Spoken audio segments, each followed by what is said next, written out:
सपा सांसद जियाउर रहमान बर्क एक के बाद एक मुश्किलों में फंसते जा रहे हैं। संभल हिंसा के आरोपों से घिरे सपा सांसद पर अब एक और आपदा गिरी है, जहां उनके मकान पर बुलडोजर एक्शन की कार्रवाई हो सकती है। बताया जा रहा है कि बिना नक्शा पास कराए मकान बनाने के मामले में उन पर 1,35,000 रुपए का जुर्माना लगाया गया है। साथ ही सांसद को 30 दिनों का अल्टीमेटम भी दिया गया है और साक्ष्य न देने पर मकान पर बुलडोजर चल सकता है। देखिए, आरबीओ एक्ट 1958 की धारा 10 के तहत जो मामला विचाराधीन था उसमें आज ऑर्डर किया गया है और उक्त ऑर्डर में उनके द्वारा जो लास्ट तारीख को एक अवसर मांगा गया था कि उनको जो संशोधित मानचित्र है वो प्रस्तुत करने का एक अवसर दिया जाए, तो उनको एक इस पे विचार करते हुए उनका जो संशोधित नक्शा है वो एक्सेप्ट किया गया और जो एरिया कंपाउंड हो सकता था उसकी कंपाउंडिंग की गई, शमन की गई। कुल जो एई के द्वारा आवेदन किया गया।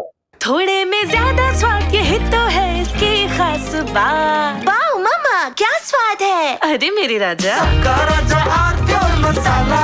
तो उसमें 5,707 रुपए की शुल्क उनको राशि जमा करने के बाद वो कंपाउंड हो जाएगा।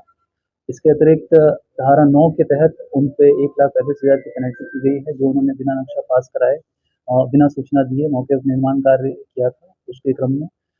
और सेटबैक में जितना एरिया आ गया है उसको कंपाउंड नहीं किया जा रहा है। 1 मीटर चौड़ाई और 14 मीटर की लंबाई में, तो वो पोर्शन में जितना निर्माण है वो उनको हटाना होगा। 30 दिन का समय उनको दिया गया है। अगर 30 दिन के अंतराल में वो नहीं हटाएंगे तो नियमानुसार कार्रवाई करते हुए उसको हटाया जाएगा। हम लोग इस टाइम मौजूद हैं एसडीएम कार्यालय परिसर में, जहां पर आपको बता दें कि विनिमय क्षेत्र के अंतर्गत जिस तरह से बिना नक्शे के जो एमपी जियाउर रहमान बर्क ने मकान बनाया था उसको आज बड़ी कार्रवाई संभल के एसडीएम विकास चंद्र ने की है। फिलहाल आपको बता दें कि जिस तरह से संभल के एमपी जियाउर रहमान पर अब बुलडोजर की कवायद तय है। अगर उन्होंने जो साक्ष्य मांगे गए हैं वो साक्ष्य अगर समय पर प्रस्तुत नहीं किए गए, फिलहाल 30 दिन का अल्टीमेट दिया गया है। उसके अलावा 1,35,000 रुपए का जिस तरह से बताया जुर्माना है और फिलहाल नक्शे को एसडीएम कोर्ट के फाइनल आदेश के मुताबिक सांसद बर्क के मकान के 1 मीटर गहराई और 14 मीटर लंबाई वाले हिस्सों को अवैध मानते हुए हटाने का निर्देश दिया है। इस हिस्से को हटाने के लिए सांसद को 30 दिन का समय दिया गया है। तो वहीं सपा सांसद के वकील का इस बारे में क्या कहना है, चलिए वो भी आपको सुनवाते हैं। कोशिश करेंगे सर, इस तरह से डेट थी, क्या पाया गया, किस तरह से मानते हैं? इसमें आदेश हुआ है, आदेश की कॉपी देखनी है, उसके बाद जो ऑर्डर हो गया है पढ़ने के बाद इसमें करिए। जिस तरह साक्ष्य माने गए हैं और जुर्माना भी दिया गया है, 30 दिन का टाइम भी दिया है, तो किस तरह से प्रस्तुत करेंगे आप लोग? इसमें आदेश देखने के बाद इसमें हो सकता है हमें अगली कोर्ट में हाई कोर्ट जाना पड़े या अपीलीय कोर्ट जाना पड़े, उसके बाद जो भी होगा। फिलहाल अब अभी जिस तरह से संभल के सांसद जियाउर रहमान बर्क के प्रतिनिधि और अधिवक्ता के रूप में एडवोकेट जमान मेरे साथ, उन्होंने कहा कि अब जिस तरह से जो साक्ष्य हैं वो प्रस्तुत करेंगे और क्या आगे कर सकते हैं।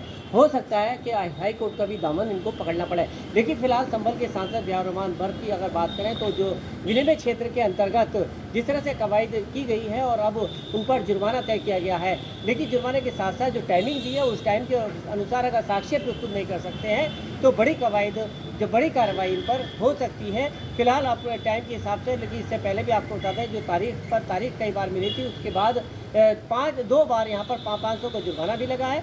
फिलहाल अभी जिस तरह से इनको समय दिया गया है उस समय के अनुसार अगर नहीं साक्ष्य प्रस्तुत कर सकते हैं तो बुलडोजर हो सकता है, चल सकता है। बता दें कि ये मामला उस समय से चर्चा में है जब संभल हिंसा के बाद सांसद बर्क का नाम सुर्खियों में आया था। अवैध निर्माण को लेकर ये मुकदमा एसडीएम कोर्ट में चल रहा था, जिसका अब निपटारा हो गया है। एसडीएम विकास चंद्र ने स्पष्ट किया कि आदेश का पालन नहीं होने पर प्रशासन सख्त कदम उठाएगा। इसके अलावा एसडीएम विकास चंद्र ने कहा कि सांसद बर्क के द्वारा बिना नक्शा पास के मकान निर्माण करने के मामले में जो कार्रवाई की गई है, ये एक संदेश भी है कि कानून सभी के लिए बराबर है। अगर कोई भी व्यक्ति कानून से अलग जाकर कोई भी काम करेगा तो उसके खिलाफ कानूनी कार्रवाई होगी। कुछ तो सस्ता लो, सब बढ़िया लो, इसमें क्या खास बात है? थोड़े में ज्यादा स्वाद यही तो है इसकी खास बात।